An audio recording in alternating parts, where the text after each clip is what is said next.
Nii, ühesõnaga on tegemist Maaülikooli uue õppekavaga, mis käivitus nüüd selle õppeaasta sügissemestrist, ehk siis esimene kursus on meil esimese õppeaasta lõpetanud. Õppekava on ringbiomajandus, see on üleülikooliline, ehk et kõik Maaülikooli instituudid on selle õppekavaga seotud. Ja seetõttu on see õppekava ka hästi huvitav, sest see käsitleb väga erinevaid teemavaldkondi. Ja meil algas siis avalduste vastuvõtt eilsest Maaülikoolist ja kestab juulini. Mul on siin väike viga, et 3. juulini. Ja SAIS-i keskkonnas saab neid avaldusi esitada, aga kohapeal on ka võimalik avaldusi siis sisse tuua, et kellel on võimalus, aga täpsemalt infot saab sisseastumise kohta ka kõikide dokumentide kohta Maaülikooli kodulehelt. Nii, kas see slaid nüüd vahetus sinu jaoks ka, Kerli? Ja vahetus küll. Ahah, no väga tore. Ma siis natukene räägin sellest, mis see ringbiomajandus on. Et võib-olla on rohkem tuttavad mõisted nagu biomajandus ja ringmajandus eraldi, aga see ringbiomajandus siis hõlmab seda kahte valdkonda kokku, et biomajanduse all siis mõistame kõike loodusressursside tootmist ja nende saaduste ja kõrvalsaaduste väärindamist ja ringmajandus siis põhineb tootmise kõrvalsaaduste ja jääkide ja jäätmete väärindamisel ja taaskasutamisel, et siis ringbiomajandus on see kombinatsioon bio- ja ringmajanduse põhimõtetest. Et see õppekava ongi meil siis üles ehitatud selliselt, et esimesel õppeaastal õpetatakse, kuidas toota erinevaid bioressursse, nii kuidas erinevaid loomi toota, kasvatada, nii põllumajandusloomi kui kalu ja kõiki vees kasvatatavaid organisme. Siis taimekasvatus, metsandus on selle all kõik. Ja teisel õppeaastal õpitakse aineid, kus räägitakse siis lähemalt nendest bioressursside, toodetud bioressursside väärindamisest, ehk siis kuidas toota toitu, kuidas saada energiat ja nii edasi. Ja õppekava käsitleb ka siis väärtusahelaid, et kuidas see kõik lõpuks maha müüa, mida toodetakse. Ja meil ongi erinevad moodulid, siis ongi põllumajanduse toit, mille all õpetatakse taime- ja loomakasvatust ja toidutootmist. Ja on metsanduse moodul, kus siis käsitletakse lähemalt siis metsakasvatust, metsatootmist. Ja sinibiomajandus, mille all siis on kõik vees kasvatatavate organismide õpetus ja tehnika, robootika ja tehnotroonika, kuidas siis tehniliselt tootmisele läheneda ja arvestus ja juhtimine, kuidas siis majanduslikult kõigega hakkama saada. Kõigepealt on õppekaval üldmoodul, nagu kõikidel õppekavadelgi, on kohustuslik osa, mis tuleb läbida, on sellised üldained 22 ainepunkti eest ja nendeks on siis erialateabe vahendamine akadeemilises inglise eesti keeles, maaettevõtluse alused, riskianalüüs ja töökeskkonna ohutus, sissejuhatus andmeteadusesse ja analüüsi, startup ettevõtlus biomajandustehnoloogiates ja uurimistöö alused. Et need alusained on jaotatud siis 3 õppeaasta peale, et ei oleks nii, et õppima tulles peate kõik selliseid mitte erialaseid aineid nii palju siis järjest õppima, et huvi selle õppekava vastu ära kaoks. Et siis need jagunevad 3 aasta peale laiali, need kohustuslikud ained. Ja siis koosneb õppekava kohustuslikest erialamoodulitest, milleks on siis sissejuhatus ringbiomajandusse ehk siis need kõik moodulid, mis siin ette on toodud, need tuleb õppekavas läbida. Ja siin on näha, et sissejuhatus ringbiomajandusse käsitleb geoinformaatikat, keskkonnafüüsikat, keskkonnakeemiat, looduse kaugseiret, mullateadust, sissejuhatust ringbiomajandusse.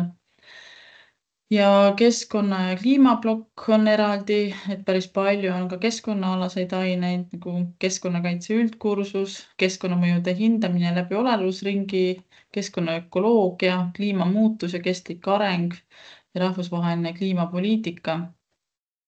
Ja siis on bioressursid ehk siis kuidas bioressursse toota.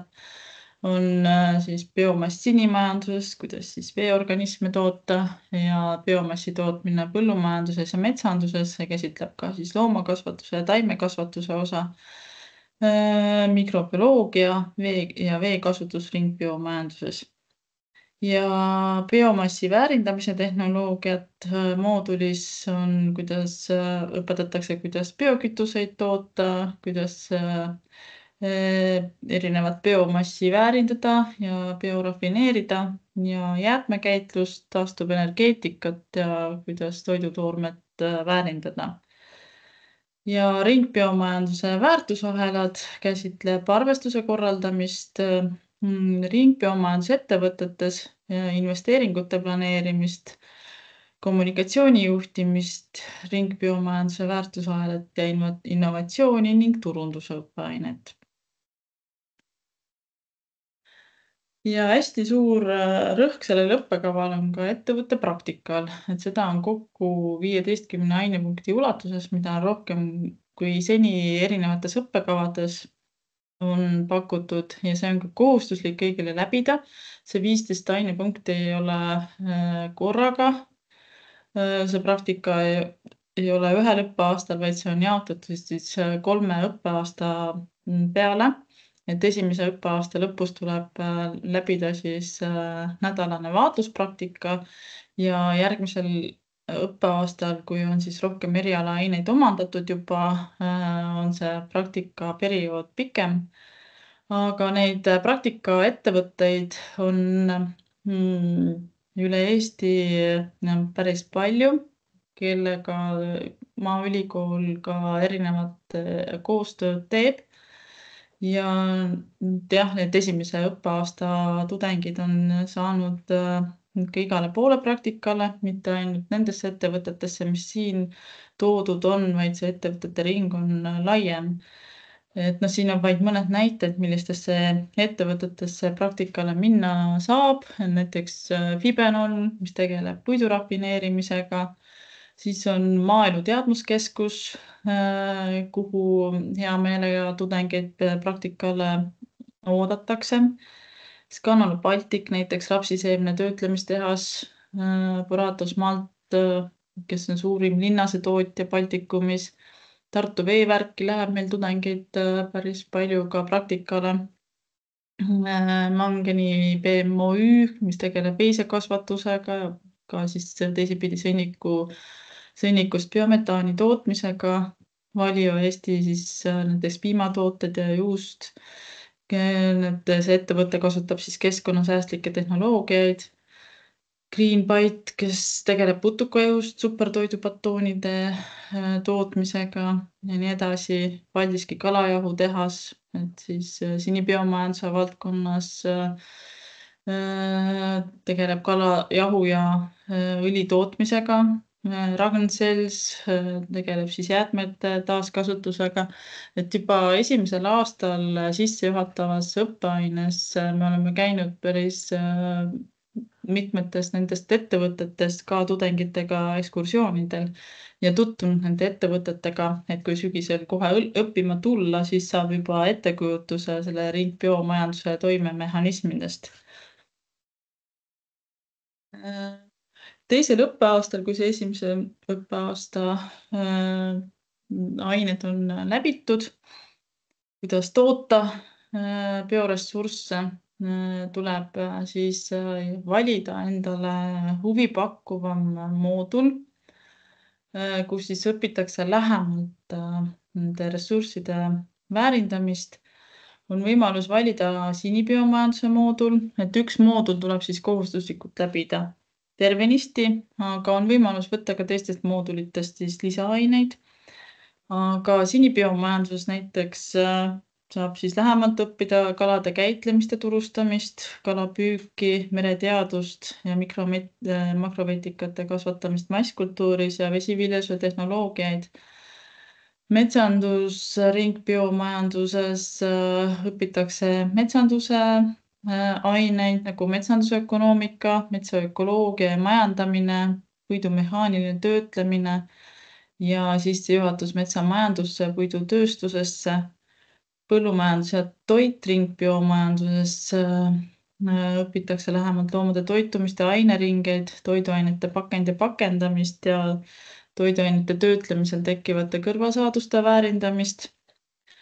Tehnika, robootika ja tehnotroonika moodulis õpitakse elektroonikaseadmete projekti tegema, materjaliõpetust, robootikat ja arvestus ja juhtimine ringbiomajanduses moodulis saab õppida lähemalt, kuidas siis koostada arendusprojekte ja neid juhtida, kuidas bioloogilist vara arvestada ja hinnata, juhtimise arvestust, maksudest, personalijuhtimist ja raamatupidamist.